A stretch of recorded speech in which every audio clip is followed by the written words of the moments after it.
Chapter 14. And it came to pass in Iconium that they went both together into the synagogue of the Jews, and so spake that a great multitude both of the Jews and also of the Greeks believed.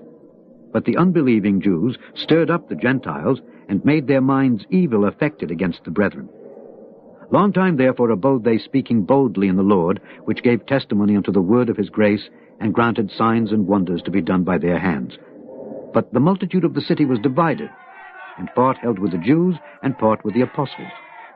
And when there was an assault made, both of the Gentiles and also of the Jews with their rulers, to use them despitefully, and to stone them, they were ware of it, and fled unto Lystra and Derbe, cities of Lycaonia, and unto the region that lieth round about.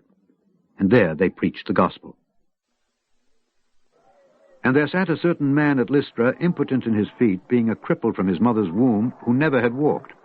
The same heard Paul speak, who steadfastly beholding him, and perceiving that he had faith to be healed, said with a loud voice, Stand upright on thy feet.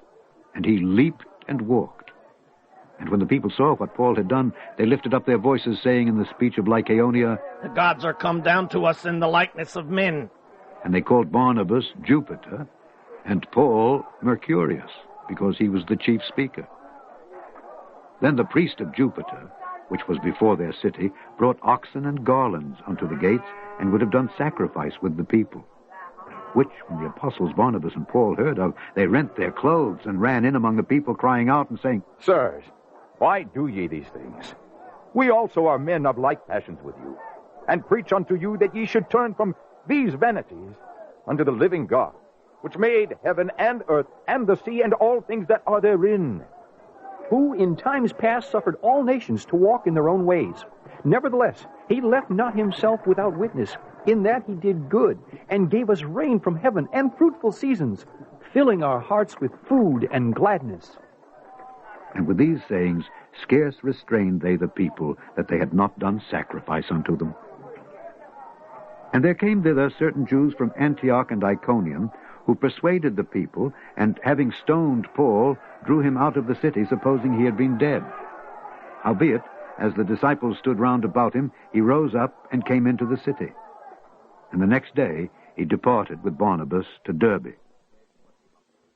And when they had preached the gospel to that city, and had taught many, they returned again to Lystra, and to Iconium and Antioch, confirming the souls of the disciples, and exhorting them to continue in the faith, and that we must through much tribulation enter into the kingdom of God. And when they had ordained them elders in every church, and had prayed with fasting, they commended them to the Lord, on whom they believed. And after they had passed throughout Pisidia, they came to Pamphylia. And when they had preached the word in Perga, they went down into Attalia, and thence sailed to Antioch, from whence they had been recommended to the grace of God for the work which they fulfilled. And when they were come, and had gathered the church together, they rehearsed all that God had done with them, and how he had opened the door of faith unto the Gentiles. And there they abode long time with the disciples.